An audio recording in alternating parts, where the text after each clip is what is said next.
Isso. Muito bem, muito boa noite para todos. Estamos entrando no ar com mais um programa Emparedado, aqui pela TV Gazeta, canal 19.1, sempre todas as segundas-feiras, às 21h30. Eu sempre bem acompanhado aqui da Cristiane Fonseca e da Antoniele Costa. O programa, sabemos que tem um patrocínio do site Política em Gotas, também do site Ponto na Curva e do GW100.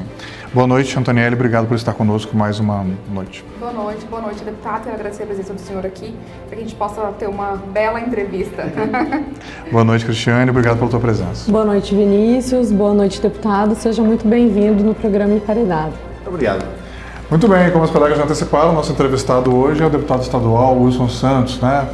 É um dos homens com mandato, né, com maior longevidade na nossa política, né, de Mato Grosso. Muito obrigado pela tua presença, deputado. Eu que agradeço, Vinícius. É um prazer. Ótimo, então vamos começar. Bom, o senhor já é um deputado experiente, já foi prefeito 2 vezes, enfim, né, tem essa longa carreira, né, muito tempo ocupando o mandato. Foi líder do governo passado, do governo pelo táxi, e agora está quase um líder da oposição, lá ao Mauro, lá na Assembleia, junto com o pessoal do PT, lá, né, o Lúdio, o Barranco, enfim. Como é que você está vendo o governo Mauro de forma geral, assim, uma análise mais ampla? Olha, nós apresentamos a alternativa da continuação do governo do táxi. Perdemos as eleições, respeitamos o resultado. Foi uma vitória legítima do candidato Mauro Mendes, então ele tem legitimidade para governar. Tenho votado, na maioria das vezes, favorável ao governo.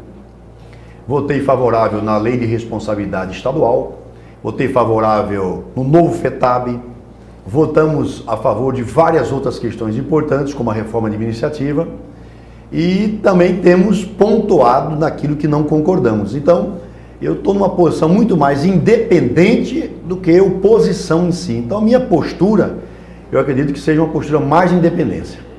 Ok. Antoniele?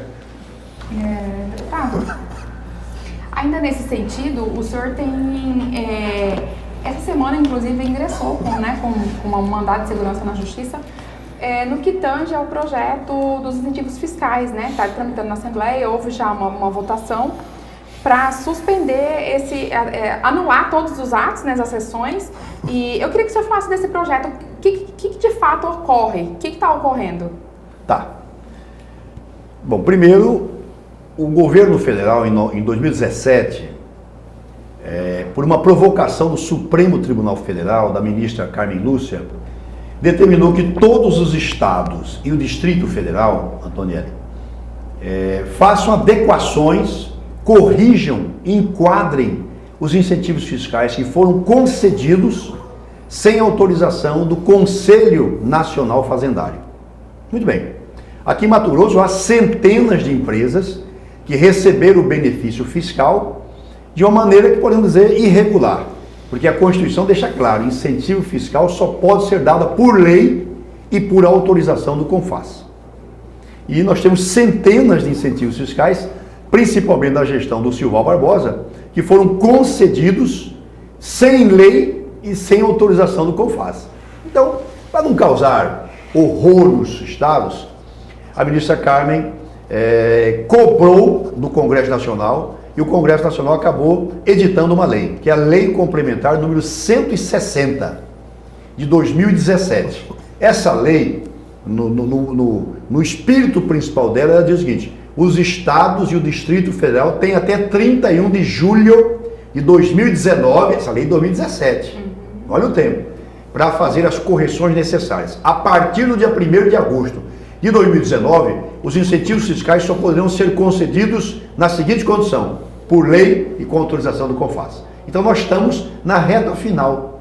Então o governo Mauro Mendes, ele teve janeiro, fevereiro, março, abril, maio, junho. Ele mandou no final de junho, no dia 27 de junho, a matéria. Mas, além de mandar na reta final, no apagar das luzes, ele colocou um submarino, que é uma reforma tributária. Essa que é a polêmica. Essa que está causando. Então, quer dizer, 2 em 1. Ele tinha o dever e a obrigação de fazer o ajuste dos incentivos fiscais de maneira... Assim como tinha o ex-governador Pedro Táxi, a lei de 2017, que ele era ligado ao senhor e não fez também. Não fez também. O Pedro foi omisso nesse ponto. Exatamente. E aí, embora o Mauro tenha tentado regularizar, pelo que você está falando, ele colocou uma outra coisa que não estava na discussão, que precisa de um debate melhor. É isso que vocês estão buscando? Em relação à adequação dos exercícios fiscais, você pode fazer através de 2 artigos. E nem precisa de lei. Pode fazer como o Mato Grosso do Sul fez, como São Paulo e vários estados fizeram, através de decreto. Ficam convalidados todos os incentivos fiscais que foram concedidos até a data de 8 de agosto de 2017. Seria uma manobra, então, do Mauro Mendes para poder... Este decreto é de vigor na data sobre obrigação. Acabou. Vários estados fizeram assim. Mas o governador Mauro Mendes, ele aproveita esse dever de fazer e coloca o que ele mesmo quer, o que ele mais quer, que é uma reforma tributária que aumenta impostos junto ao setor produtivo, que aumenta a carestia e que soca no lombo dos mais pobres uma carga tributária inaceitável nessa altura do campeonato. Ok, Cris. Deputado, boa noite mais uma vez. Eu quero entrar nesse assunto, acho que pegar um pouco do que a Antonielli está falando e é dessa temática hoje que é com relação à revogação dos incentivos fiscais, né?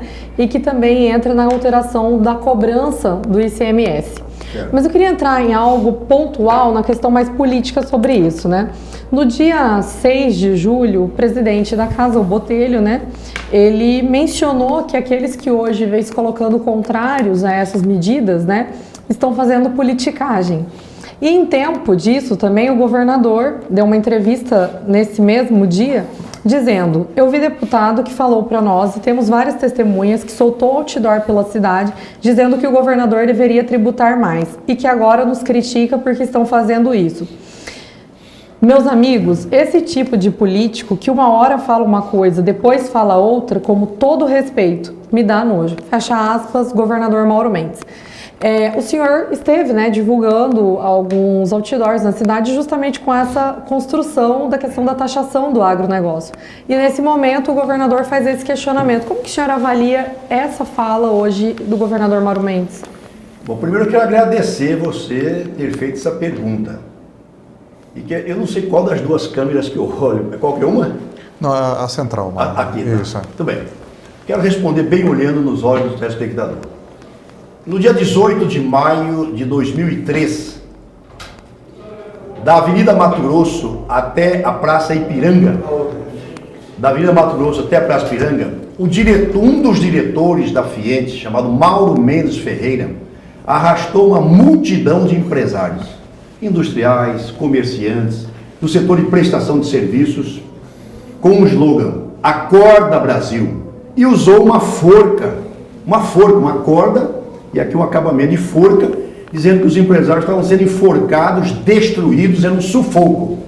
Que o Brasil não aguentava mais absolutamente nenhum novo imposto, nenhuma majoração de alíquota, absolutamente nada. 16 anos depois, o senhor Mauro Mendes Ferreira torna-se governador e com a caneta na mão, ele faz tudo aquilo que ele combateu, que ele gritou, que ele esperneou nesta cidade. Então eu digo, o político Mauro Mendes deve estar com nojo do empresário Mauro Mendes, porque ele fazia uma coisa e hoje, com a maior cara de pau, ele faz outra. É cara de pau por quê? Porque hoje o pobre não tem nenhum imposto sobre a carne, é zero. Ele quer empurrar 7% no lombo da pobreza. O senhor Mauro Mendes não quer que o pobre coma carne.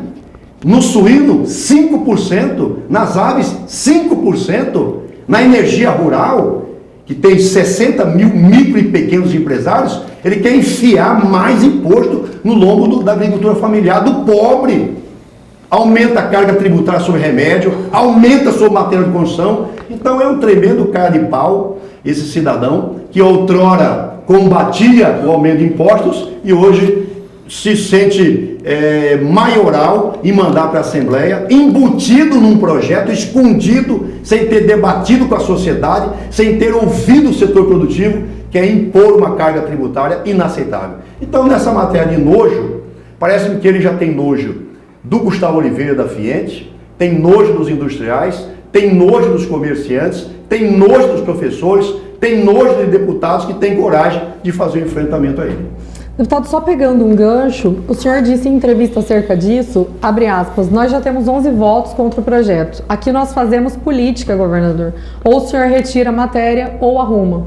Pouco antes da gente hoje estar aqui nessa entrevista, né, houve aí uma comunicação por parte do secretário da Casa Civil que deve ser retirada essa mensagem no que tange a isso, com algumas outras alterações. O senhor sente que isso já é um processo de enfrentamento que o governo está sentindo? Ele está vendo que as decisões não estão atendendo a maioria e por isso está sofrendo esses enfrentamentos já tão duros? Na verdade, eu sou professor de história, eu analiso as pessoas. O Mauro começou como líder estudantil no início da década de 1980, aqui no curso de Engenharia Elétrica do UFMT. Ele foi eleito presidente do Diretório Central dos Estudantes, com apoio total do PT. E a base de apoio dele era o Partido dos Trabalhadores.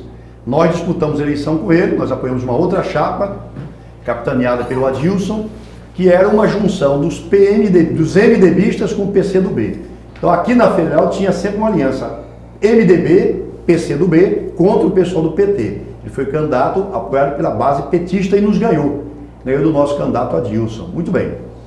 Eu pensei que o Mauro fosse mais democrata. Na prefeitura já mostrou um viés autoritário, mas agora está se desnudando como autoritário. Poxa, em janeiro, fevereiro, nós eliminamos o recesso para recepcioná-lo, votamos o pacotão deles. Eu disse aqui, vou repetir, eu votei a favor do novo FETAB. Eu fui para a rua e coloquei minha cara tapa quando enchi a cidade de outdoor, pedindo a taxação do agro. Por quê? Porque ali havia um ganho enorme, principalmente o pessoal do algodão. Fizemos as correções, o governo do Mauro vai arrecadar mais de 600 milhões com a bandeira que eu assumi essa luta. Agora chega, tem limite. Não passou nem 5 meses, ele quer aumentar de novo. Daqui 5 meses aumenta de novo, daqui 10 meses aumenta de novo, daqui 15 meses, daqui 20, daqui 25. Isso não tem fim. Aquela conversa lá atrás, era conversa de menino ou era sério? Ou ele não tinha planejamento para saber que tamanho era essa cobrança? Então, realmente ele mostra-se autoritário. Ele ofendeu de forma violenta o presidente da FIENTE, o Gustavo Oliveira, que é amigo de mais de uma década dele, ofendeu os professores. Dias desses encontrou o professor do aeroporto e perguntou: o que vocês fazem aqui? Como se ele fosse um ser superior e o professor não pudesse voar, pagasse em 10, 15 vezes, só ele que pode voar, a família dele? Um professor honesto, honrado, não pode juntar o dinheiro, parcelar e comprar uma passagem? Quem é ele para dizer que o professor não pode voar?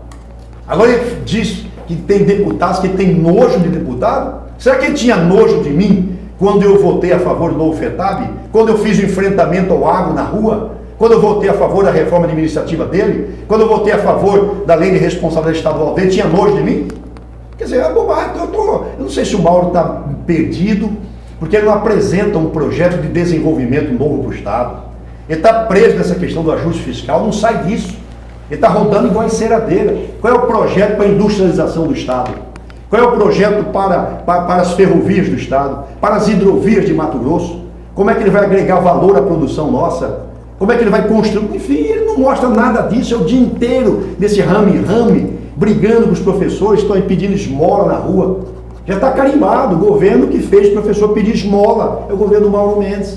Então o que me chama a atenção, Cristiane, é a forma autoritária, ingrata que ele tem agido com a Assembleia Legislativa. Hoje, eu fui indicado pelo presidente da Assembleia, Eduardo Botelho, para representar a Assembleia na mesa de conciliação do Tribunal de Justiça. O Ministério Público aceitou a presença da Assembleia, o Sintep aceitou a presença, o juiz disse que se todos concordassem, ele concordaria, mas o governo do Estado não aceitou a presença da Assembleia Legislativa na mesa de conciliação. Mas toda vez que eles precisam da Assembleia, nós somos os primeiros a abrir as portas. Nós nunca fechamos a porta para o governador Mauro Mendes. E mais do que abrir a porta, temos votado a maioria das matérias a favor do governo do Mauro. Mas ele é cabeça dura, ele é turrão. Certo? É turrão, está brigando com todo mundo ao mesmo tempo. Certo? E usa a palavra de baixo calão, estou com nojo, não sei o que é isso, né? Isso não é um vocabulário para um governador do Estado. Então, deputado, ainda dentro desse tema, né? O senhor mesmo falou que muitos incentivos foram concedidos na época do Silval, né? E já está registrado em delação, que houve vendido, né? Balcanização e tal. O senhor é a favor de convalidar todos ou é a hora de realmente de um pente fino, de revisar os incentivos fiscais e ficarem só os bons incentivos? Por isso que nós estamos fazendo uma CPI. Eu propus uma CPI na Assembleia, na primeira sessão, na nossa posse, dia 1º, no dia 2 eu propus uma CPI, foi aprovada. Eu presido uma CPI que investiga as renúncias fiscais e principalmente a sonegação fiscal em Mato Grosso. A CPI foi paralisada, retoma agora no começo de agosto, já fizemos uma licitação na Assembleia, já temos o ganhador, hoje o presidente assinou, deve assinar o contrato amanhã, publica no Diário Oficial e já vamos contratar os técnicos que nós precisávamos contratar. Então, a partir do início de agosto, a CPI está de volta. É porque o volume de incentivos em Mato Grosso é 31% do ICMS, né? Esses dados que o deputado Avalone passou, né? Que está crítico ao projeto também, seu colega de bancada lá. Aproxima Mato Grosso de Goiás e do Amazonas, né? São os dois estados que têm mais incentivos fiscais, né? Amazonas é a Zona Franca, né? Sabemos de Manaus, e Goiás tem um projeto de industrialização muito arrojado, né? Muito agressivo. Sim. Não é muito incentivo? 5 bilhões de incentivo para 15 bilhões de receita de ICMS, deputado? Olha, eu sou a favor dos incentivos fiscais, sempre fui. Né? Historicamente, Mato Grosso sempre teve incentivos fiscais, desde o período colonial, na capitania. Eu sou a favor. E os 24 deputados são a favor de política de incentivos fiscais. Senão todo mundo vai para frente, nós ficamos para trás isolados. Agora, tem que haver toda uma legislação correta, tem que haver transparência, o beneficiário tem que apresentar contrapartidas, o governo tem que ter capacidade de fiscalização, de punição àqueles que não cumprem. A maioria que recebe incentivos fiscais no Estado não cumpre, a maioria não cumpre as suas contrapartidas. Geração de emprego, compromisso com sustentabilidade, tem uma série de condicionantes, a maioria dos beneficiados não cumpre a contrapartida e não acontece nada. O Estado não consegue fazer a fiscalização. Então, em relação à política de incentivos fiscais, sou a favor. E na linha que o Dante fez, Vinícius. Não para o Vinícius, para a Antonielli, para a Cristiane, para o meu primo, para o meu irmão, para a malandragem, vender isso. Não, faz por cadeias, por setor. Neste mandato, nós vamos incentivar 10 setores. Madeira, couro, soja, algodão, telecomunicação, enfim, define. Todo mundo que atua naquele setor tem direito ao benefício. Agora, por exemplo, energia solar. Energia solar no Estado é zero de ICMS. Ele está mandando agora tributar energia solar. Como disse o deputado Ulisses Moraes, está tributando até o sol para ir alto lá. Nos últimos 12 meses, o setor que mais gerou emprego em Mato Grosso foi o setor de energia solar. 1.000 empregos foram gerados no setor de energia solar. Quer dizer, é uma criança que está nascendo. Nós vamos matar esse segmento agora. A Assembleia Legislativa gasta R$250 mil por mês de energia elétrica. Se nós gastarmos 3 ou 4 milhões, vamos colocar um sistema que vai zerar o gasto. Vai zerar o gasto. Podemos até vender energia excedente. Então o governo do Estado, na minha opinião, age de forma inoportuna. Primeiro, temos que aguardar, na minha opinião, Vinícius, a reforma tributária nacional. Porque se nós fizermos a nossa estadual, nós corremos o risco de afrontar a nacional. E temos alguns capítulos anulados. Então, por que não aguardamos? A Previdência está bem encaminhada em nível nacional, daqui a 60 dias no máximo já está encerrada, vem a reforma tributária, que é possível matar isso até o final do ano, aí sim a gente faz, no primeiro semestre do ano que vem, a reforma tributária estadual.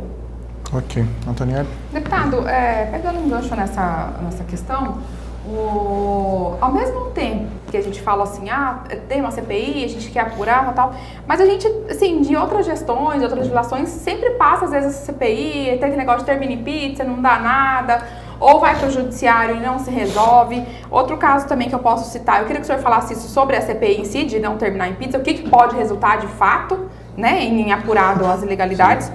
E, por outro lado, assim, nós tivemos casos, né, de pessoas, de empresários que receberam incentivos indevidos, ilegais, foram delatados e se tornaram vítimas, né? Na verdade, eles ficaram como vítimas junto ao Poder Judiciário, por conta das delações, por conta de ter promovido essa. Ao mesmo tempo, a legislação também dificulta ali, não sei se seria esse o termo, mas é triste você ver uma pessoa, né, que teve, um empresário que teve esse benefício e ainda sair como vítima, né, numa situação dessa.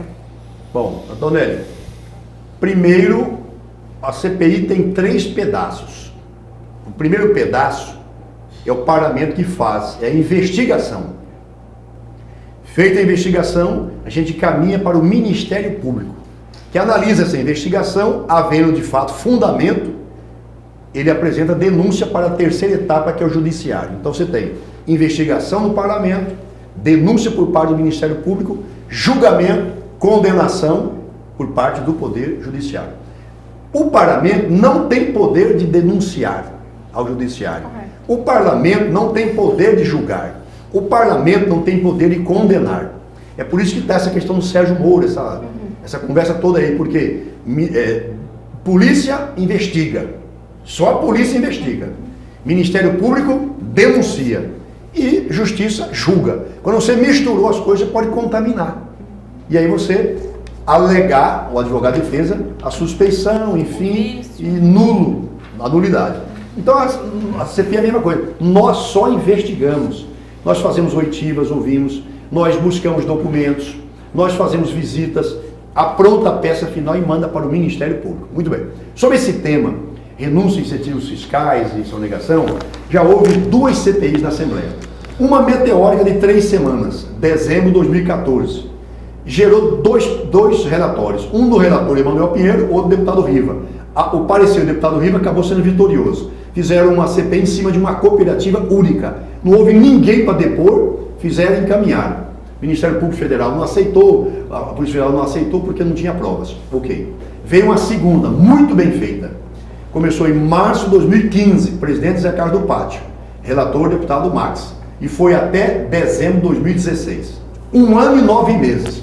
Produziu mais de 100 mil páginas.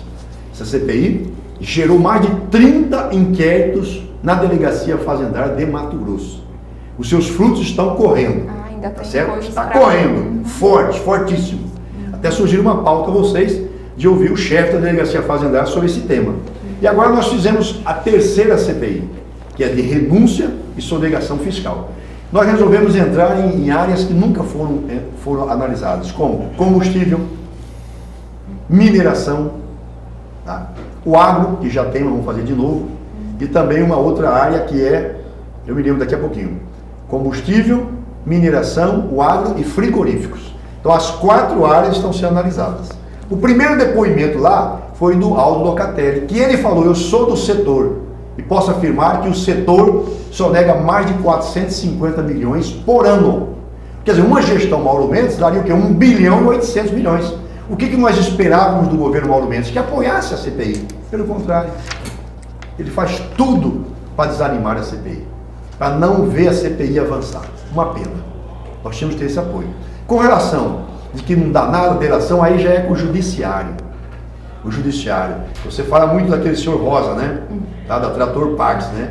Ele foi lá, confessou que realmente deu propina, acabou sendo preso. Prodeic, né? A partir daí chegou o seu Paulo Nadaf, e aí foi andando. Então não é mais da Assembleia. Quem vai prender, quem vai soltar já é o Judiciário. Mas toda a CPI, Antoniela, por menos que ela traga resultados bombásticos, mas pelo menos fica uma memória ali. Ali tem um arquivo que lá na frente pode ser consultado. Por exemplo, a Lava Jato, a gênesis dela é a CPI do Banestado.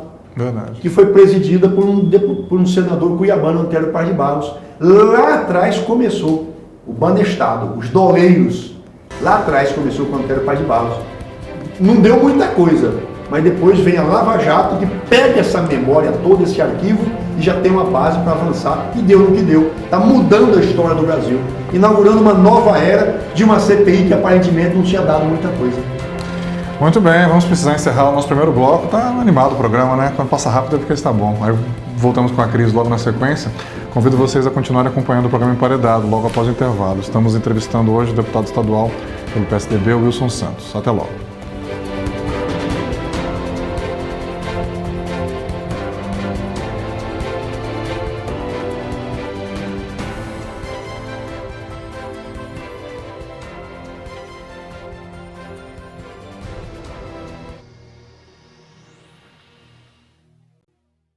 O programa programa Gisele Almeida desta semana está imperdível. Teremos uma matéria muito legal sobre rinoplastia com o Dr. Eduardo Salter e mais. Cuidados com a pele. Tem que passar o quê?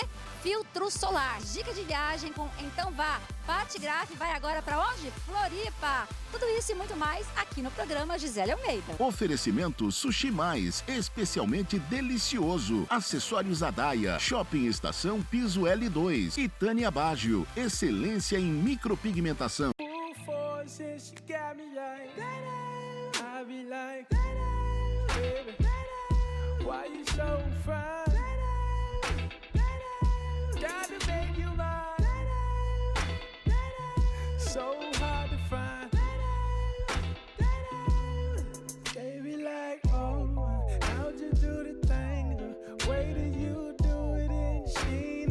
Adaia Acessórios, Shopping Estação Cuiabá, Piso L2. Olá, quer saber tudo sobre o apaixonante universo de eventos, casamentos e família? Venha comigo assistir ao novo programa Casamentar, todas as sextas-feiras, às 10h30 da noite e aos sábados, reprise às 11 horas da manhã, aqui na TV Gazeta. Programa Casamentar é um oferecimento de Moinho Materiais para Construção. Aqui o vento sopra a seu favor. Alphaville Buffet, sua primeira escolha. Apolo Som e Luz, você com tudo. Flores e Folhas Decorações, sua decoração com um toque de arte. O restaurante Vila dos Lagos abre suas portas para servir Mato Grosso. O melhor das comidas típicas, com carnes, peixes e o churrasco, conforme manda a tradição.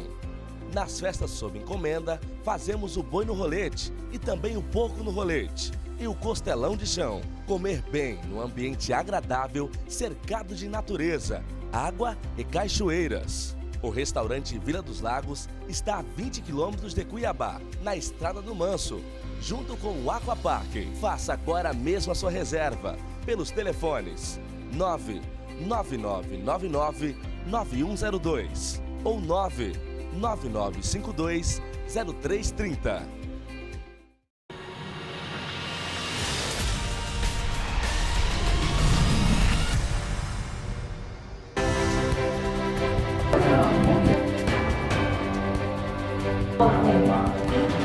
Muito bem, estamos retornando aqui com o programa Emparedado. Hoje, nessa segunda-feira, toda segunda-feira, aqui na TV Gazeta, canal 19.1. Hoje estamos entrevistando, eu, a Antoniele Costa e a Cristiane Fonseca, estamos entrevistando aqui o nosso deputado estadual pelo PSDB, Wilson Santos. Bem, eu retomo com a Cristiane Fonseca, por favor. Deputado, o senhor tocou na questão da educação, então eu acho que esse é um dos assuntos mais pertinentes hoje, né? Acho que tanto no cenário nacional como no local a gente vem sentindo aí uma fragilidade nessa temática. E aqui em Mato Grosso a gente está percebendo um enfrentamento muito duro hoje por parte do governador com os servidores da educação. Quando a greve, né, foi sinalizada, o governador fez a seguinte fala, abre aspas, o Sintep tem todo o direito de fazer greve, mas os profissionais da educação já têm o terceiro melhor salário do Brasil e nós temos a 21ª pior educação do Brasil. Assim, uma fala que, de certa forma, né, ele avalia que há hoje um pagamento adequado, salário adequado para os professores e que a educação, né, está sendo de qualidade ruim. Em tempo que a gente tem isso, essa greve hoje se prolonga para 40 dias, né? A greve vem radicalizando, como o senhor mesmo disse, né? Professores já pedindo aí dinheiro, esmola, né? Nas ruas. E a gente teve já um corte de ponto do governador para essa categoria. Então eu queria que o senhor fizesse assim uma avaliação hoje de como que é essa relação do governador com a educação, né? Que rumo isso deve tomar? E o que o senhor avalia desse comentário, né? Ou seja, recebem bem, mas não educam como deveria. O governador Mauro Mendes tem um dos melhores salários de governadores do Brasil. E, com certeza, hoje é um dos piores governadores do Brasil. Em 6 meses iniciais, com certeza, uma pesquisa vai indicar que ele é hoje um dos piores governadores do Brasil e tem um dos melhores salários de governadores do Brasil. Professor não ganha bem, governador. Isso é brincadeira, é uma piada. Professor de nível superior em Mato Grosso é a categoria que menos ganha no grupo de nível superior do Estado. Ganha menos que advogado, ganha menos que gestor governamental, ganha menos que promotor de justiça, ganha menos que defensor público, ganha menos que juiz, que desembargador, ganha menos que... Enfim, se tem uma categoria profissional com nível superior que está lá no último degrau, com certeza é do professor. Tá? Então essa é uma grande verdade. Segundo, o Mauro Mendes já enfrentou greve dos profissionais da educação quando foi prefeito de Cuiabá, diferentemente de mim. Eu fui prefeito 5 anos e 3 meses, nunca teve 1 hora de greve na minha gestão. Eu tratei com respeito à categoria. Mais do que dobrei o piso salarial do professor em Cuiabá. Entreguei um computador novo, 0 km, para 2.000 professores que estavam em sala de aula. Reformamos quase todas as escolas de Cuiabá. Construí 96 novas salas de aula.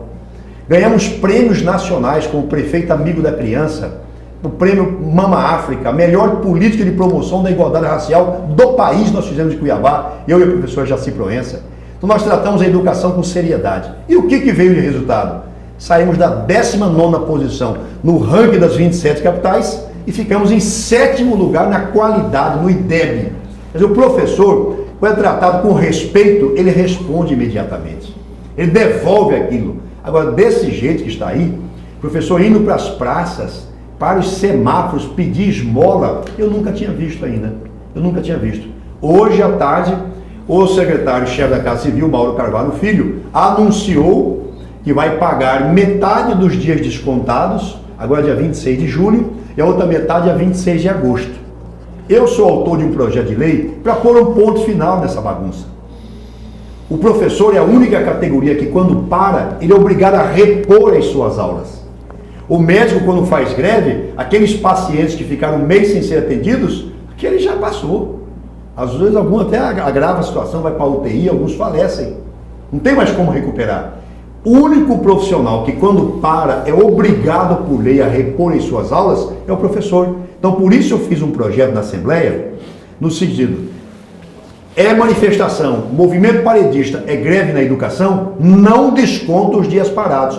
Por quê? Porque lá na frente o professor vai repor, caso contrário, não fecha o ano letivo. Nós temos que ter 200 dias de ano letivo, 4 horas dia, 800 horas. Se isso não completar, o ano letivo não pode ser encerrado. Então eu tenho esse projeto, eu espero que os colegas deputados possam ajudar a aprová-lo e nós vamos então disciplinar isso em Mato Grosso. O professor entrou em greve, continua recebendo, porém ele é obrigado a repor as aulas. Se não repor, aí sim, desconta lá na frente. Ok. Então, deputado, eu já te ouvi em entrevistas lá para o programa do Roberto França, no resumo do dia, e na própria TV Assembleia, falando que o aumento é possível ser concedido. O senhor entende que existe caixa no governo do Estado para isso, até pela aprovação dessas medidas que o senhor já citou no começo. É isso mesmo, o senhor confirma? Tem caixa para dar o aumento? É isso mesmo.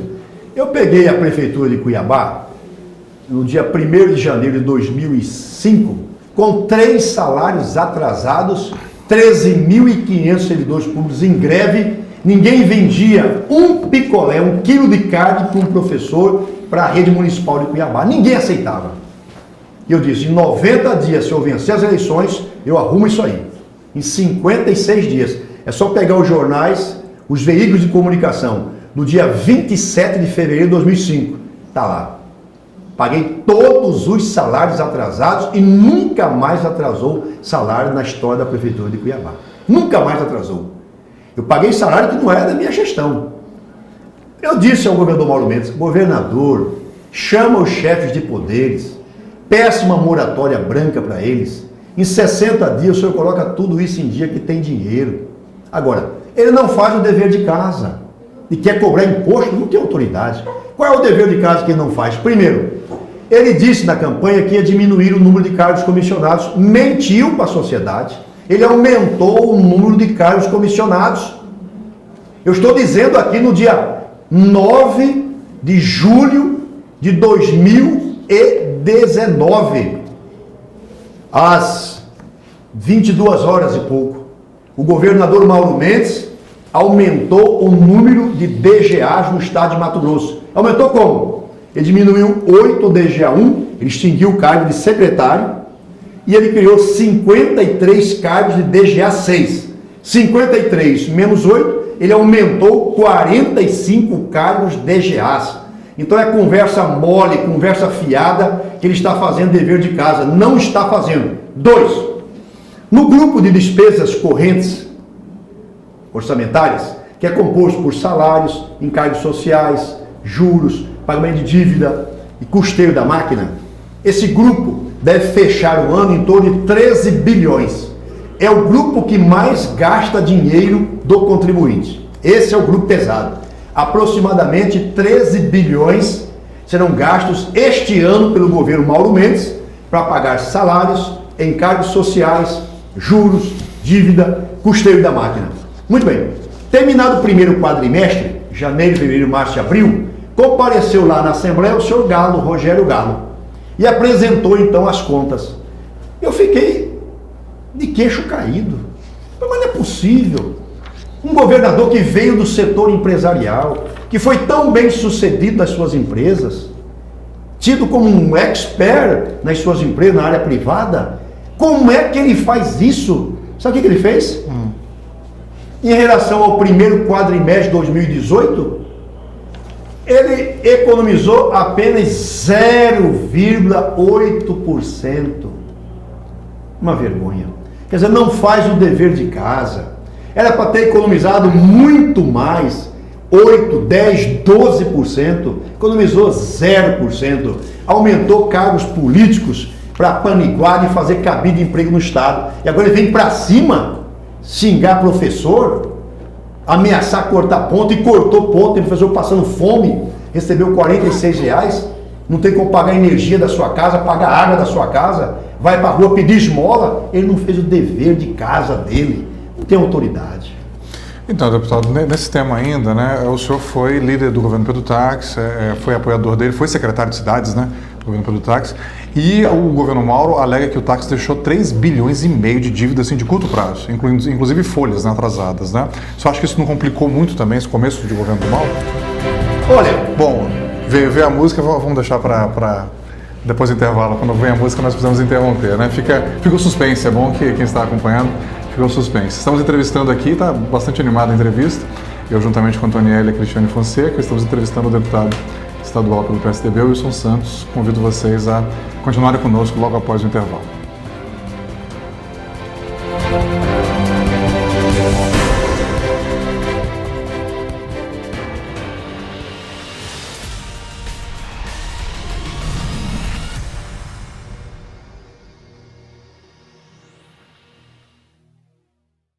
O programa Gisele Almeida desta semana está imperdível. Teremos uma matéria muito legal sobre rinoplastia com o Dr. Eduardo Salter e mais. Cuidados com a pele. Tem que passar o quê? Filtro solar. Dica de viagem com Então Vá. Patigraf vai agora para onde? Floripa. Tudo isso e muito mais aqui no programa Gisele Almeida. Oferecimento Sushi Mais, especialmente delicioso. Acessórios Adaia, Shopping Estação Piso L2 e Tânia Baggio, excelência em micropigmentação.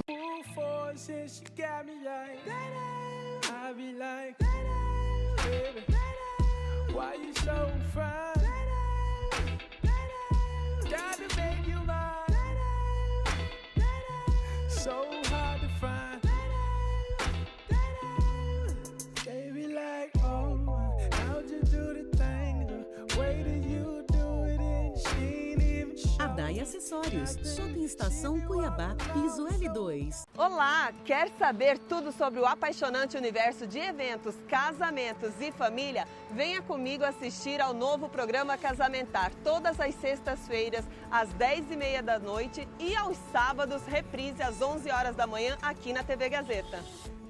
Programa Casamentar é um oferecimento de Moinho Materiais para Construção. Aqui o vento sopra a seu favor. Alphaville Buffet, sua primeira escolha. Apolo Som e Luz, você com tudo. Flores e Folhas Decorações, sua decoração com um toque de arte. O restaurante Vila dos Lagos abre suas portas para servir Mato Grosso. O melhor das comidas típicas, com carnes, peixes e o churrasco, conforme manda a tradição.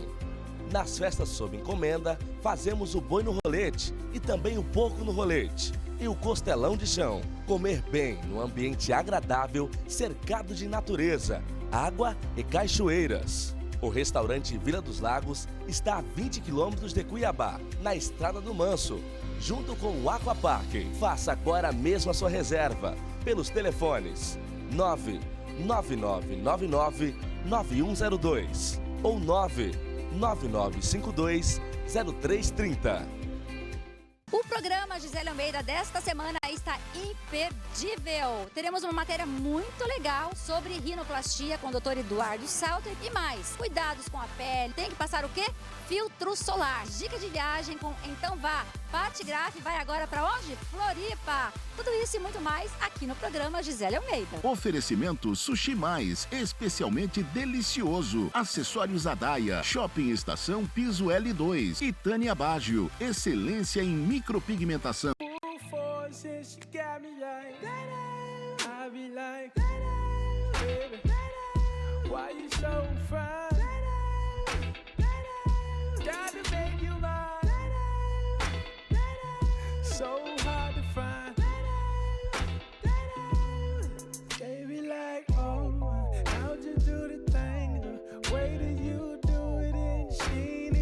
Adaia Acessórios, Shopping Estação Cuiabá, Piso L2.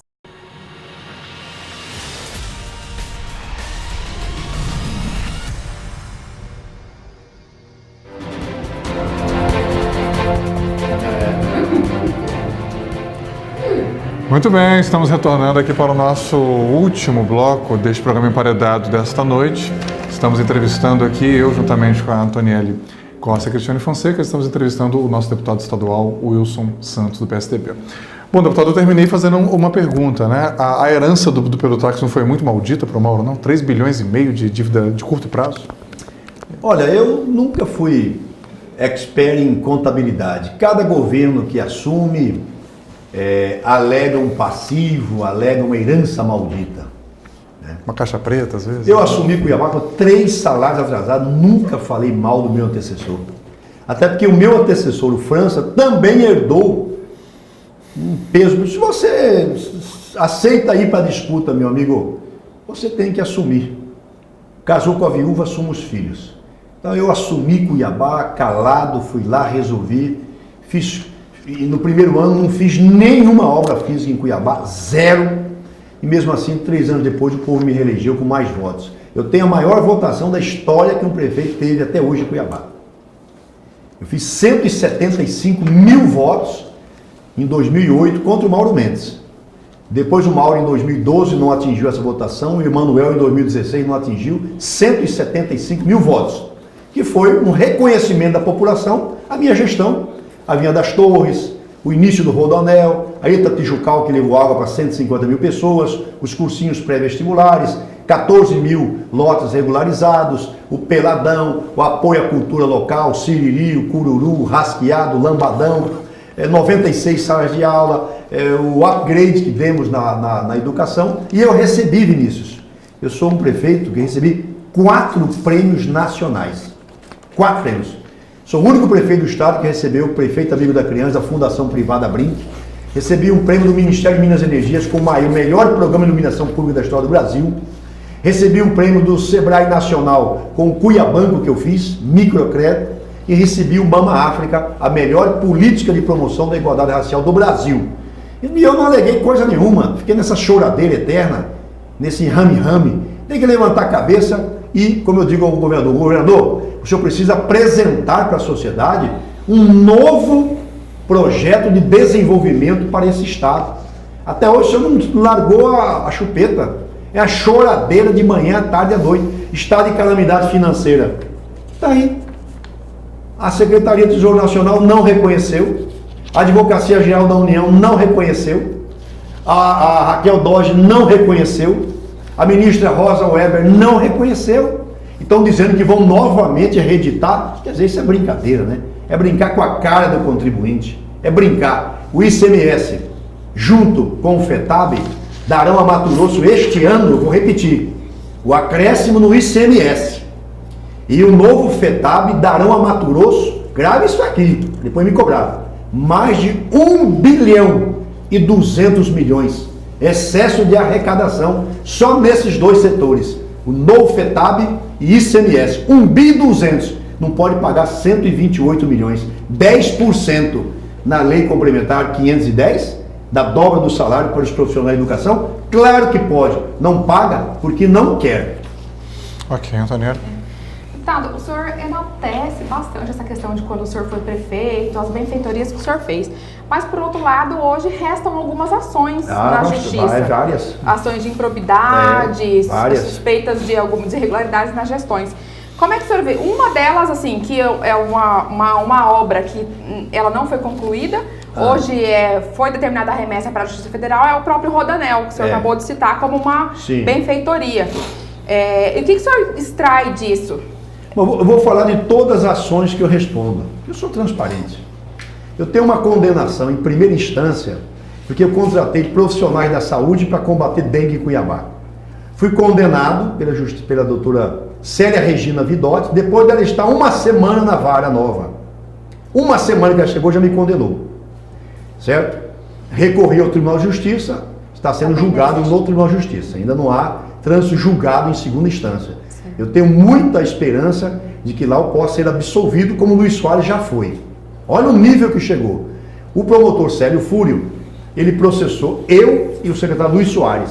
E a juíza Célia Regina Vidotti condenou nós dois. Depois de 5 anos condenados, o Tribunal de Justiça descobriu que o Luiz Soares não era o secretário na época. Olha o nível que chegou. Ele não era sequer secretário da minha gestão e foi denunciado pelo Célio Fúrio, promotor de justiça, e a juíza condenou o Luiz Soares. Ele já foi absolvido em segunda instância. Qual que é a minha esperança? Uma ação semelhante a essa, que o próprio Célio Fúrio já tinha denunciado Roberto Franco e Luiz Soares, o Tribunal de Justiça já absolveu os dois. Então já há julgado em segunda instância, neste Tribunal de Justiça de Mato Grosso, que absolve os dois. Por quê? Não houve roubo financeiro, não houve lesão ao patrimônio financeiro municipal, não houve má-fé, não houve enriquecimento ilícito dos gestores. Então há um chamado dolo genérico. Então, neste Tribunal de Justiça, já há julgado. Essa é uma ação. A outra ação. Eu, quando cheguei na prefeitura, eu fiz um esforço enorme, Antonielli, para pagar os servidores que passavam fome, viviam de CDCs nesta cidade. Então, tudo que eu arrecadei, eu pus para pagar os servidores. Uma questão humanitária. Então, faltou dinheiro para a prefeitura. O que eu fiz? Eu precisava de cartão de visita para os meus secretários, para os diretores.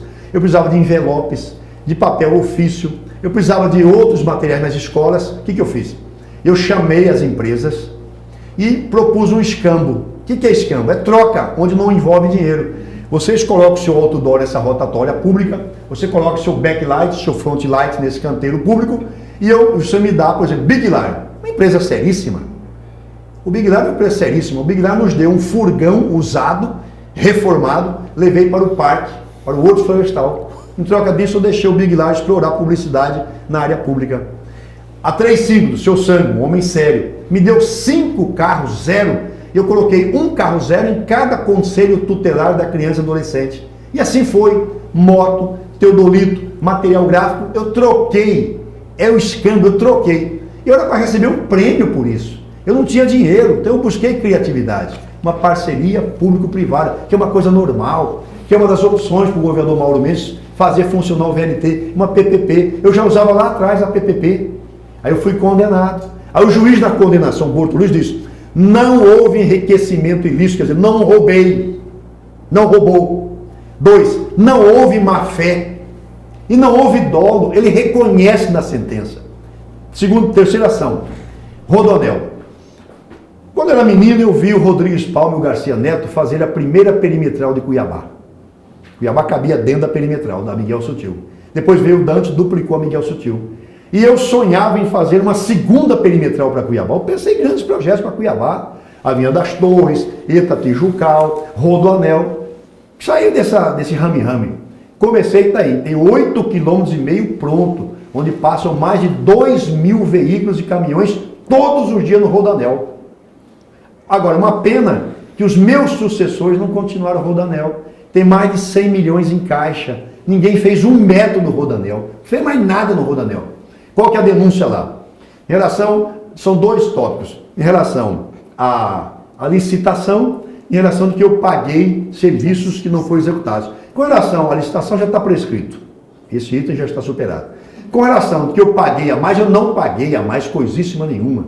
Meu sigilo bancário da minha mulher, dos meus filhos, meu sogro, minha sogra, meu pai, está tudo pronto, aberto.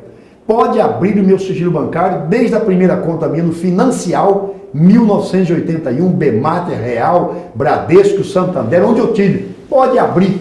O meu patrimônio é compatível com o que eu ganhei na minha vida pública. O senhor é vítima de injustiça? Não sei se eu sou vítima de injustiça, não sei. Mas o senhor se considera ou não? Não, Porque quando o senhor fala que essas ações são todas... Tudo o senhor fez de benfeitoria, né? Aí o senhor foi denunciado ao mesmo tempo, então... Qual que é o sentimento que o senhor tem? Antonelli, uma percentagem das denúncias do Ministério Público não são acatadas pela Justiça. E eu espero que essa denúncia não dê em nada, tá certo? E prove a minha honestidade, a minha seriedade. Eu pensei em uma grande obra para a cidade.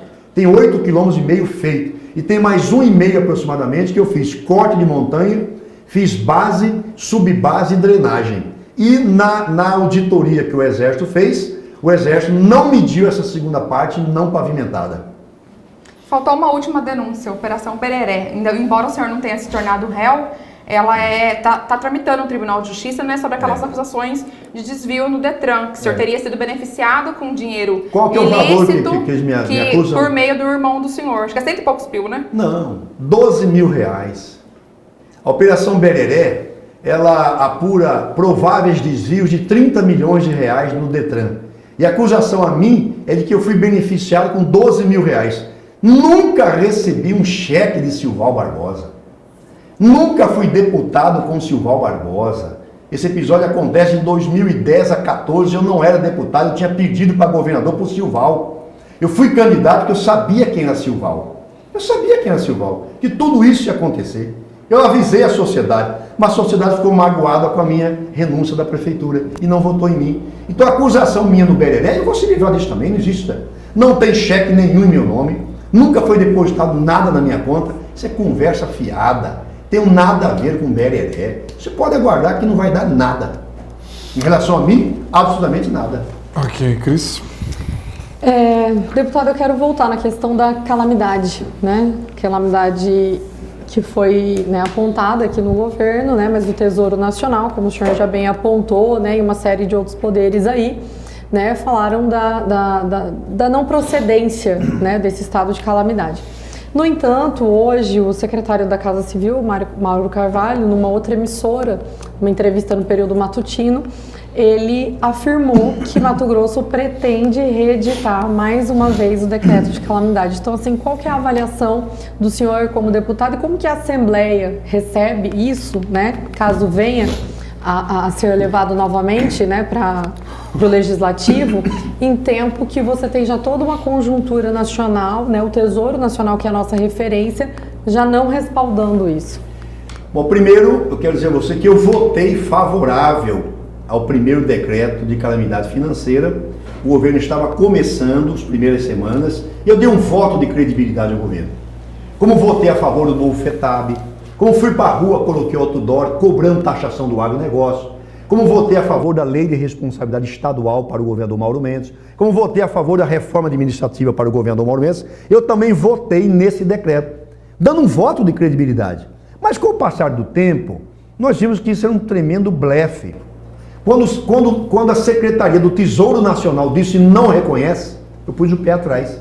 Aí veio a Advocacia Geral da União e disse não existe calamidade financeira em Mato Grosso. Eu pus outro pé. Aí veio a Raquel Doge, Procuradora-Geral da Justiça Nacional, não aceitou. Aí veio a Rosa Weber, não aceitou. Ele vai reeditar esse blefe?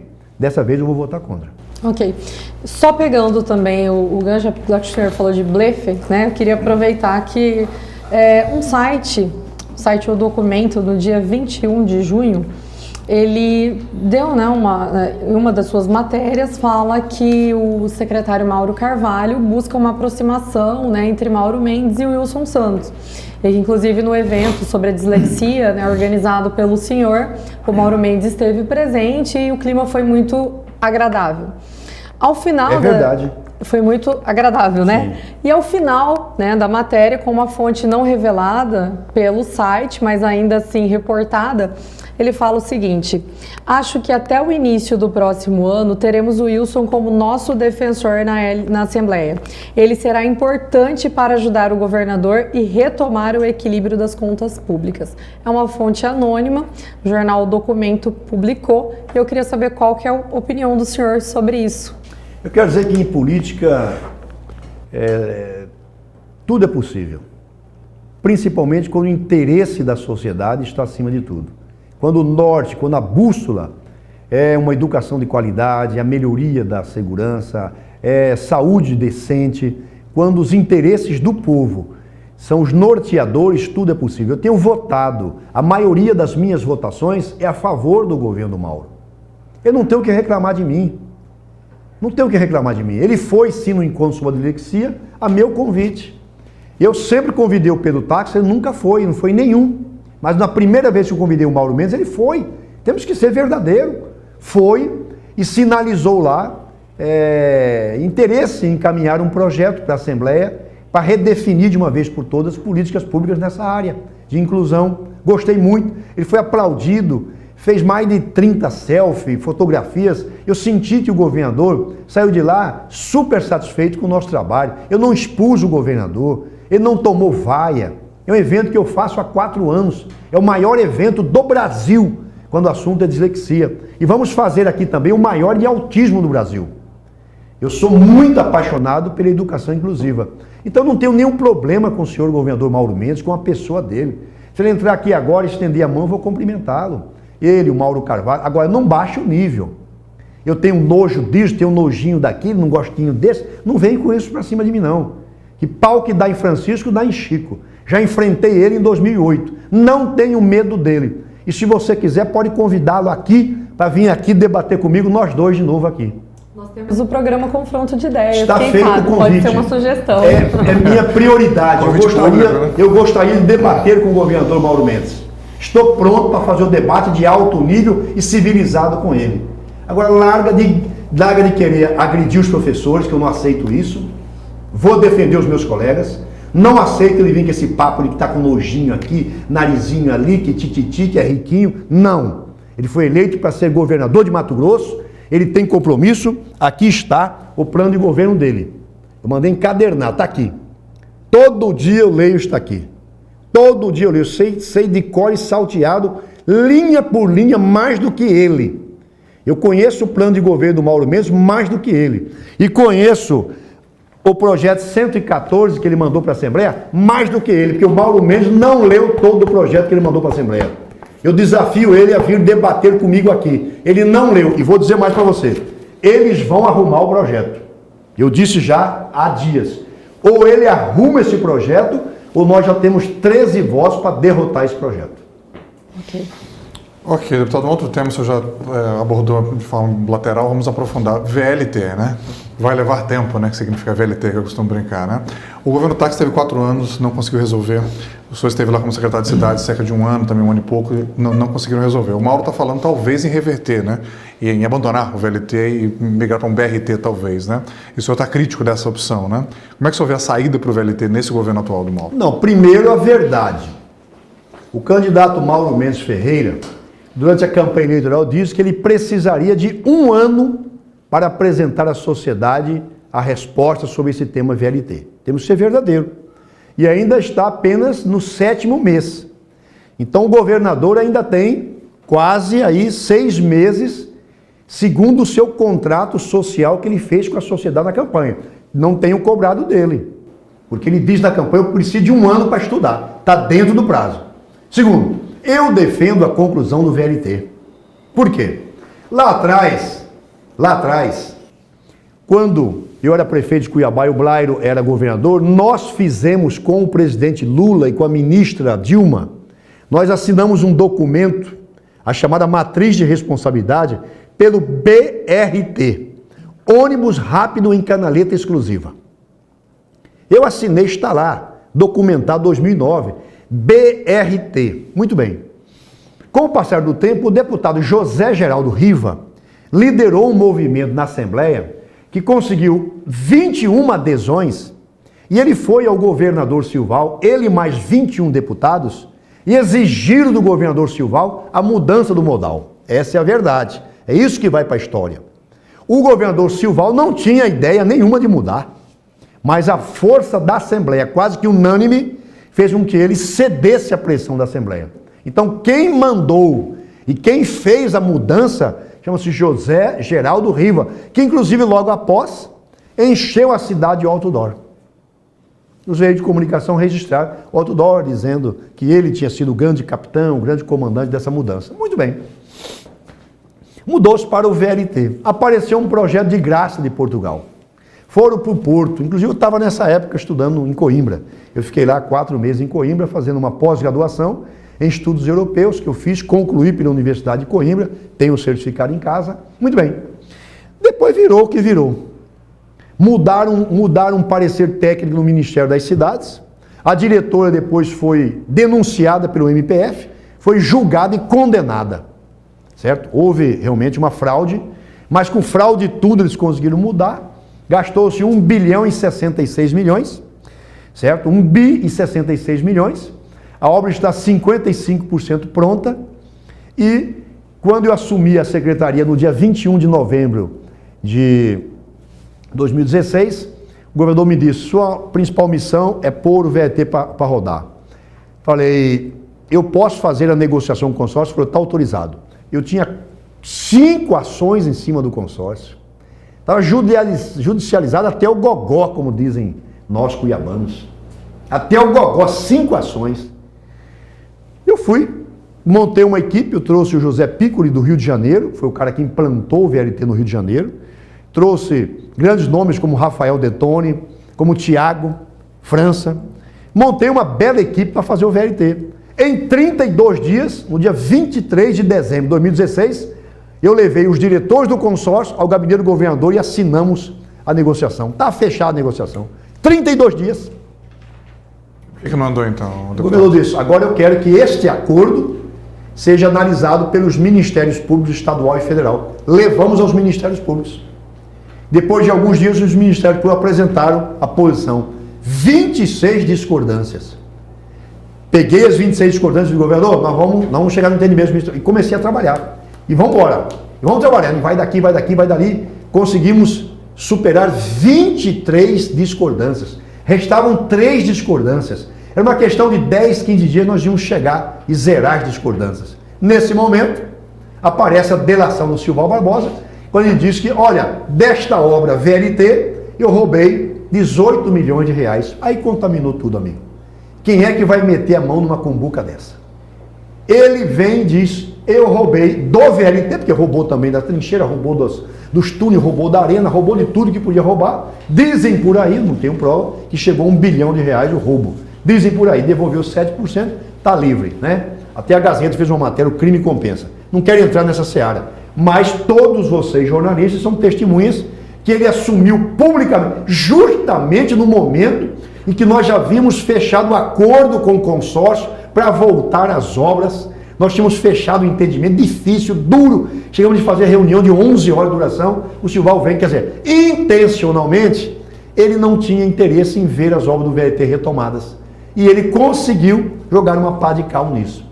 Hoje, Mauro Mendes Ferreira, Jair Messias Bolsonaro não conseguem retomar essa obra se não houver uma decisão da Justiça Federal. O governador tem que conversar com o Ministério Público Federal, com o Ministério Público Estadual e com o juiz Ciro Arapiraca. Esses 3 atores é que vão decidir se o VLT volta ou não volta. Ok, Antonielli. Candidato, eu queria falar um pouquinho sobre essa questão de... ainda nas questões das ações, eu fiz uma consulta aqui rapidamente e vi que aquela questão dos servidores contratados, na verdade, o recurso do senhor foi negado pelo Tribunal de Justiça e o senhor continuou com os direitos políticos suspensos, até uma posterior decisão do STJ. Não, o setor de comunicação do MP estadual também cometeu essa falha. Eu fui condenado em primeira instância por ter contratado profissionais na área da saúde para combater dengue. Dessa condenação, eu entrei com recurso no TJ. Houve a votação, 3-0 contra mim, e eu entrei com embargos declaratórios. Então, esta turma de desembargadores está julgando os meus embargos. Então, no TJ ainda não terminou a apreciação. Se eu perder um TJ, eu vou para o STJ. Ah, entendi. Mas assim, hoje está suspenso os direitos políticos. Não. Tanto é que eu fui candidato há menos de um ano. Mas se perder um TJ, ficaria suspenso. Se eu perder um TJ, o que eu não perdi ainda, se eu perder, aí os meus direitos políticos estão suspensos. Mas não casso meu mandato. Eu termino meu mandato e se até o fim do meu mandato eu não reverter a situação em terceira instância, aí sim. Mas o ponto que eu quero chegar é, isso preocupa o senhor, o futuro político do Wilson Santos? O senhor tem interesse político ainda nas eleições posteriores? Não, por exemplo, eu fiz um trato com a minha mulher ela não quer mais que eu dispute a prefeitura de Cuiabá. Então não tenho interesse em disputar a prefeitura, mas eu vou estar num palanque.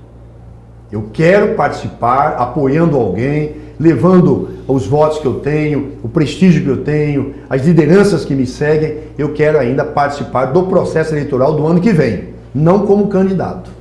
O senhor apoiaria quem hoje, o nome que seria cotado? Não, eu já tive um almoço com os 5 vereadores da oposição. Com Diego Guimarães, que eu acho um quadro que tem muito futuro na política estadual. O Felipe Veraton, idem, também tem muito futuro na política. O Abílio Júnior, que fez um trabalho de investigação muito interessante. Já também com o Dilemar Alencar e com o Marcelo Bussic. Nós já almoçamos, os 5 comigo, e começamos a conversar as tratativas. Tenho conversado muito com o deputado Lúdio, tenho conversado muito com outros setores.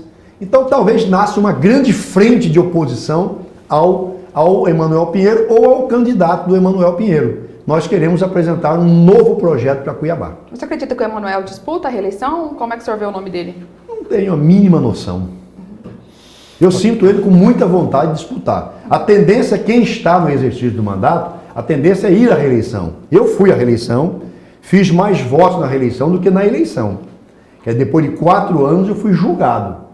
Certo? Então eu tive 53% dos votos em 2004, saltei para 61% dos votos em 2008. Quer dizer, então eu fui avaliado e cresci a minha votação. Agora, Emanuel, a tendência natural é ele disputar a reeleição. Ok. Cris? Deputado, entrando, né, nessa questão da eleição, né, o senhor hoje responde, né, por um partido, é vice-presidente do PSDB.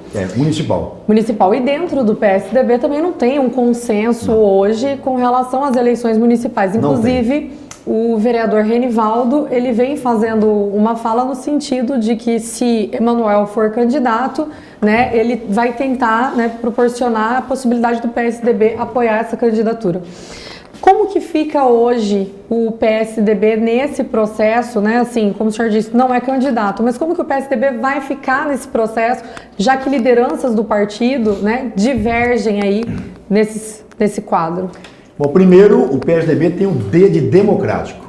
Então, o vereador Renivaldo, conheço o Renivaldo desde criança, lá do Morro do Tambor, tá? Filho do seu Jarbas, que trabalhou comigo na Secretaria de Serviços Públicos, com o Carlão, com o Dante, né? Conheço o Renivaldo, joguei bola com os irmãos dele, conheço a irmã dele, Joaninha, foi casada com Isaac Pereira Nascimento, conheço a família dele, certo? Já votaram em mim muitas vezes. Então, eu tenho que respeitar a opinião do meu colega, mesmo que seja divergente da minha. Então, o Renivaldo, ele tem essa tese. Eu defendo uma candidatura própria do PSDB ou o PSDB apoiando uma outra aliança contra a atual situação em Cuiabá. Certo? Então, essa é uma opinião que ele tem e que tem que ser respeitada. E nós vamos ter que disputar no voto internamente para ver qual tese será vencedora. Mas por isso que o PSDB é democrático. É um direito que ele tem de fazer a defesa, inclusive publicamente. Já quero aproveitar, saiu no site, acho que Bom Dia Notícias, se eu não me engano, quanto às eleições, assim, fazendo uma relação do paralelo do governador e seus candidatos, né? No momento em que Tax era governador, ele teve um enfrentamento muito duro com os servidores e foi o momento que o senhor acabou se colocando o nome à disposição para ser candidato pelo grupo. Não coloquei, não. Foi colocado, né? Foi colocado. À disposição, naquele momento, pelo grupo. E a análise desse site é fazendo uma relação com o governador Mauro Mendes. Então, fala assim que se Mauro Mendes continuar seguindo como ele está hoje com os servidores públicos, né, mantendo esse perfil truculento, ele talvez tenha o mesmo futuro que Tax teve em relação ao Wilson, no caso, em relação ao senhor nas eleições, fruto ali, acho que, né, de um enfrentamento que teve com os servidores, a RGA e uma série de outros pontos. Qual que é a avaliação que o senhor tem desse aspecto? Porque Mauro Mendes também vem sinalizando aí alguns quadros hoje para o pleito eleitoral. Cristiane, 2004, faltavam 11 dias para o segundo turno em Cuiabá. Disputavam as eleições Alexandre César e Wilson Santos. Pesquisa Vox Populi, divulgada há 11 dias do segundo turno pela Rede Globo, TV Centro-América. Alexandre César, 56, Wilson, 36. Eram 20 pontos de vantagem.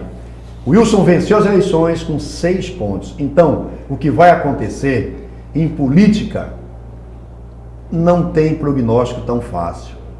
Roberto França foi reeleito prefeito de Cuiabá em 2000 com salários atrasados. Ele foi reeleito. A eleição era Roberto França, Séries, Wilson Emanuel. Ficou nessa ordem. Roberto reeleito no primeiro turno, Séries em segundo, Wilson em terceiro, Emanuel em quarto. Roberto fez 8 anos. Dessa relação, o Wilson virou prefeito, que foi terceiro. Emanuel virou prefeito, que foi quarto. E Séries, que foi a segunda, não virou prefeita. Virou senadora. Mesmo tendo disputado 2 vezes a prefeitura. Ela não venceu a prefeitura. Ela disputou em 2000, não venceu. Disputou em 2016, não venceu. Política é algo que você... É um dos... É como, não sei se o clima tempo, né? Mas mesmo o governador estando mal com o servidor, não quer dizer que ele não possa vencer as eleições. Não menospreza a força do governador. Mas o Wilson Santos hoje está aberto a dialogar com todos os grupos? Com todos os grupos, eu não tenho nenhum problema. Eu estou nesse momento agudo, ácido com o governador Mauro, porque não pode fazer isso com os professores de educação. Mauro Mendes chegou em Cuiabá com a mão na frente e outra atrás. Mauro Mendes é pobre como eu fui, como ele foi. Ele é filho de roceiro do interior do Goiás. Eu sou filho de roceiro do interior de Goiás também, de Britânia, de Dracena, São Paulo. Ele chegou aqui morando em República, não tinha onde comer. Ele comia bandejão no RU. Ele deve muito aos seus professores. Eu cito só 2 professores aqui que eu sei que ele tem carinho. Toninho Finazzi e Lambert. 2 professores queridos por Mauro Mendes. Ele faz esse tratamento com professores. O professor ir para semáforo pedir esmola. Então eu não aceito isso. Mas olha, se o Mauro Mendes quiser sentar amanhã para conversar no meu gabinete, me chamar no gabinete dele, estou pronto para conversar. Tem nenhum problema de ordem pessoal com ele. Agora, toda vez que eu sentir que ele está sendo injusto com a categoria, eu vou enfrentá-lo. Esse diálogo também se estenderia ao prefeito Emanuel Pinheiro, ao grupo hoje do Emanuel? Olha, eu perdi as eleições para o Emanuel Pinheiro há 2 anos e meio. Você não me vê, você não vê eu fazendo absolutamente nenhuma agressão a Emanuel. Fiz parceria com o Emanuel Pinheiro, acabamos com o alagamento ali embaixo do viaduto da UFMT. Transformamos aquele ponto horrível num cartão de visita de Cuiabá. Fiz parceria com ele em vários lugares. Em nenhum momento eu fiz nenhum embate mais ríspido com o Emanuel. Mas eu acho que nós, que temos uma visão diferente, nós queremos um governo diferente do que o Emanuel está fazendo. Respeito o Emanuel, acho que ele faz um governo razoável. É o prefeito que mais teve dinheiro na história de Cuiabá. Nunca um prefeito chegou a 2 bilhões e 200 milhões de reais. Nunca! Eu cheguei com 800, 900, 1 bilhão e 100. Eu nunca vi Cuiabá com tanto dinheiro.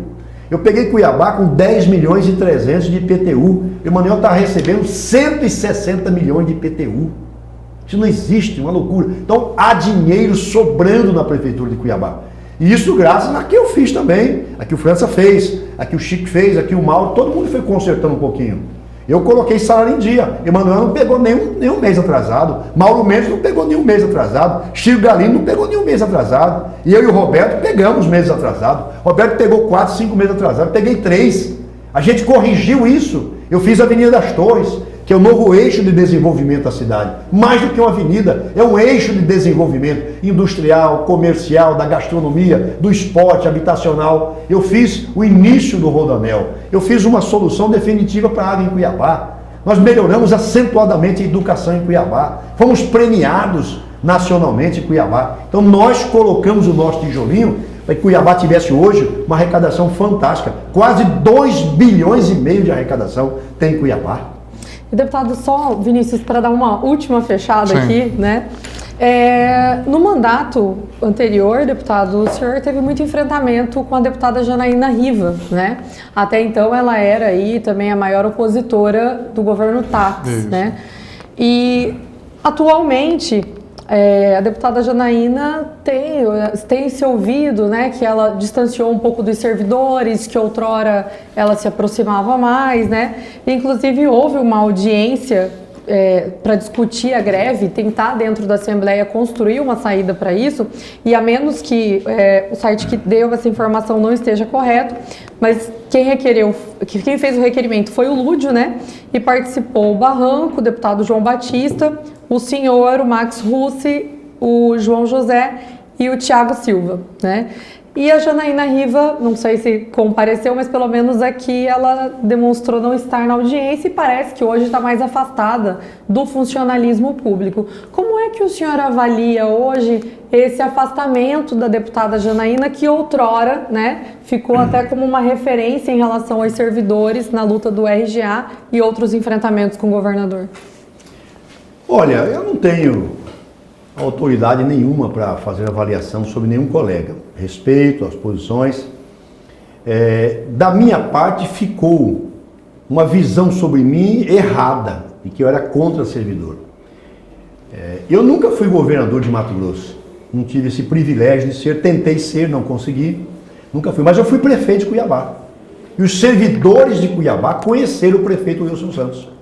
Um prefeito que pegou a cidade com 13.500 funcionários, todos em greve, com todos os serviços parados no mês de janeiro de 2005, e que eu não priorizei obra nenhuma na cidade física, eu priorizei o ser humano. Enquanto eu não coloquei em dia os salários dos servidores, fiz plano de cargos, carreiras e salário para os servidores, criei database para os servidores. Então eu posso falar que quando fui prefeito, eu me considero um bom prefeito para o servidor de Cuiabá. Com relação à minha posição, eu era líder de governo. Mas o nosso governo, por exemplo, nunca deixou de cumprir a lei complementar 510. A lei da dobra do salário, o táxi pagou os 4 anos. Silval pagou 2014, o táxi pagou 2015, 2016, 2017, 2018. E digo um detalhe, a pedra angular, a pedra de toque para acabar com a greve é a 510. O governador já aceitou convocar quase 700 servidores, aceitou pagar o 13º para os contratados, agora vai repor os descontos que fez, quer dizer, faz desconto e depois volta a errar. E se ele, e eu dei a proposta, quero colocar de novo aqui, governador Mauro Mendes Ferreira. Às vezes eu chamo governador Ferreira. Ferreira, olha bem, é 6,79, Ferreira. Os profissionais de educação aceitam você dividir esse 6,79 em 10 parcelas, de julho a abril. Julho, agosto, setembro, outubro, novembro, dezembro. Janeiro, fevereiro, março, abril. 10 parcelas de 0,77%. O que isso pesa? É dividir 128 milhões em 10 parcelas de 12,8 milhões por mês. O senhor está arrecadando mais de 1 bilhão e 600 milhões por mês. 1 bilhão e 600 milhões por mês? Não dá para pagar 12.800 a mais? Vai ter um superávit, um excesso de arrecadação de mais de 1 bilhão e 200 e não consegue tirar os professores dessa situação? Claro que consegue. Então tá aí a proposta.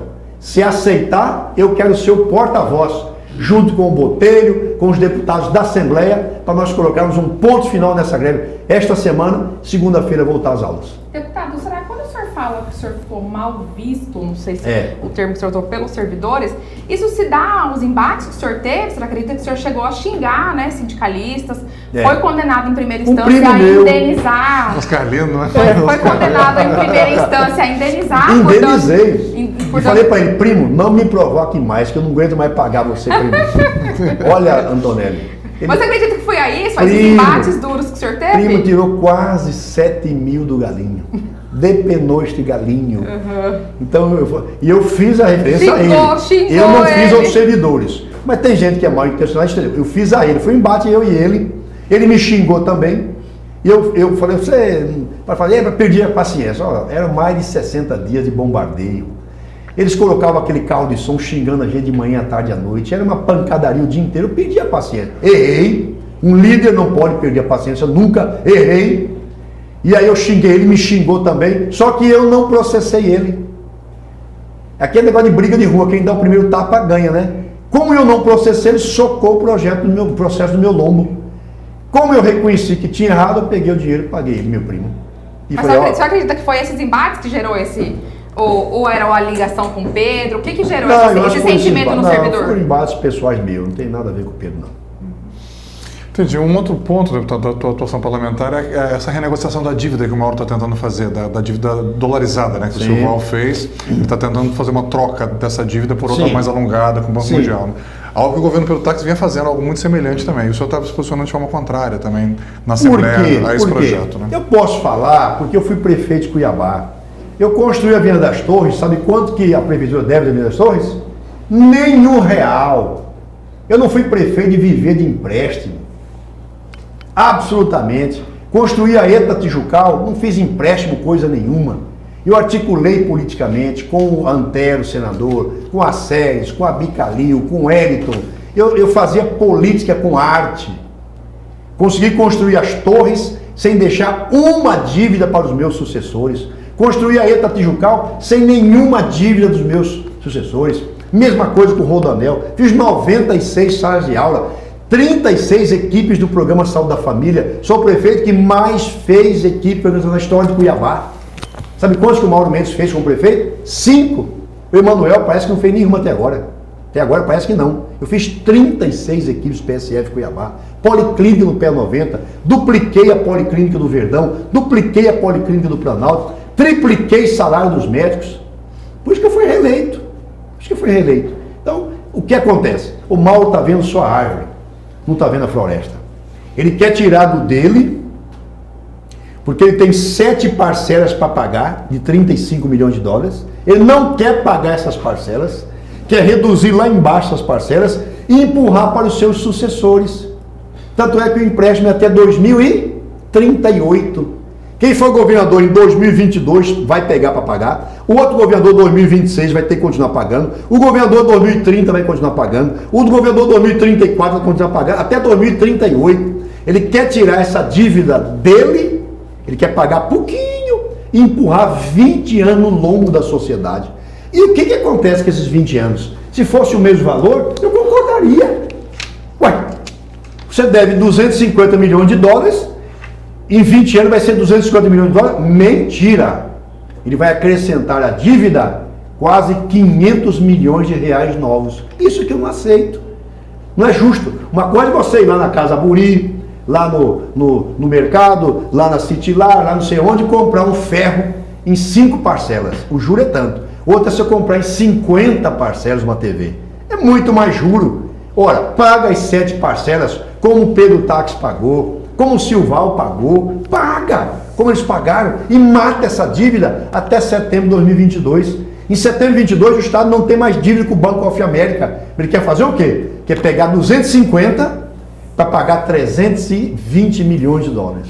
Então, mas o Pedro Táxi tentou algo semelhante. Não sei. Foi. Nunca mandou o projeto para a Assembleia. Se você conhece o projeto, eu quero conhecer. Que eu nunca, era líder dele. Eu nunca vi esse projeto chegar na Assembleia. Houve negociações, até o Rogério Galo comentou. Rogério Galo é suspeito de falar. Nunca chegou na Assembleia. Se chegar, você pode me pedir qualquer coisa. O Pedro Táxi nunca mandou para a Assembleia. Sim, isso é verdade. Nunca mandou um projeto dessa renegociação da dívida. Ah, mas teve isso, teve aquilo. Ah, bom.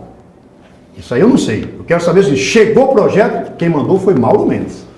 É o Rogério Galo que foi secretário de Fazenda com o seu colega, né? Do Pedro Táxi. O Galo foi. Antonieta. Deputado, o senhor como liderança do PSDB, nessa última gestão do Pedro, surgiram várias coisas envolvendo o PSDB, né? Lideranças do PSDB. Do ex-deputado federal Nilson Leitão, o Permínio Pinto, que era uma pessoa de referência, acabou virando delator, né, na investigação da Operação Rêmora, o Guilherme Maluf, que acabou conseguindo ir para o TCE.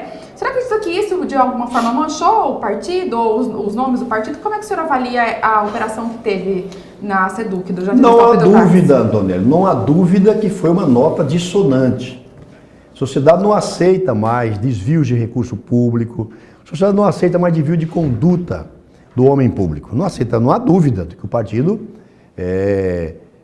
pagou por isso em 2016, não há dúvida que o partido, assim como fez grandes coisas por esse Estado, né, o PSDB foi quem transformou Mato Grosso num Estado importador de energia para exportador de energia. PSDB trouxe a ferrovia para Mato Grosso, PSDB trouxe o gás natural para Mato Grosso. Os sucessores de Dantas não souberam até hoje aproveitar esse gás aqui para a industrialização do Estado. PSDB melhorou a educação em Mato Grosso, construímos os hospitais regionais de Cáceres, de Rondonópolis, de Barra do Bugre, de Sorriso. Assim como fizemos grandes obras para o Estado, também cometemos nossos pecados. Então não há dúvida de que essa questão da Operação Rêmora, ela tirou um pedaço do nosso partido. Ok, já foi orientado pela nossa produção, precisamos encerrar, tá bom? Mas né, tudo que é bom dura pouco, né? Então tivemos a oportunidade aqui de entrevistar o deputado Wilson Santos pelo PSDB, né? Alguns minutos para suas considerações finais, deputado. Não, eu quero agradecer, eu sempre ficava lá em casa querendo vir nesse programa aqui, porque eu achei até bacana o nome, Emparedado. Muito bom. Parabéns, vocês estão aí com mais de um ano de programa. Eu agradeço aí a você, a sua paciência e o prestígio da sua audiência, e me coloca inteiramente à disposição e renovo o convite ao governador Mauro Mendes para que nós venhamos aqui fazer um debate, ele em nome do governo e eu em nome do setor independente ou oposição, como queira. Estou pronto para debater o governador, essa questão do empréstimo junto ao BID, essa greve dos profissionais de educação, a questão da saúde, enfim. Eu estou pronto para debater com o governador, a hora que ele quiser, RGA. onde ele marcar. RGA, RGB, RGC, o que ele quiser. Eu estou pronto. Muito bem, agradeço também a Antoniele Costa e a Cristiano Fonseca por terem me acompanhado em mais essa noite. Agradeço a você pela audiência aqui conosco. Então convido para na próxima segunda-feira continuar acompanhando aqui o programa Emparedado pela TV Gazeta, canal 19. Muito boa noite.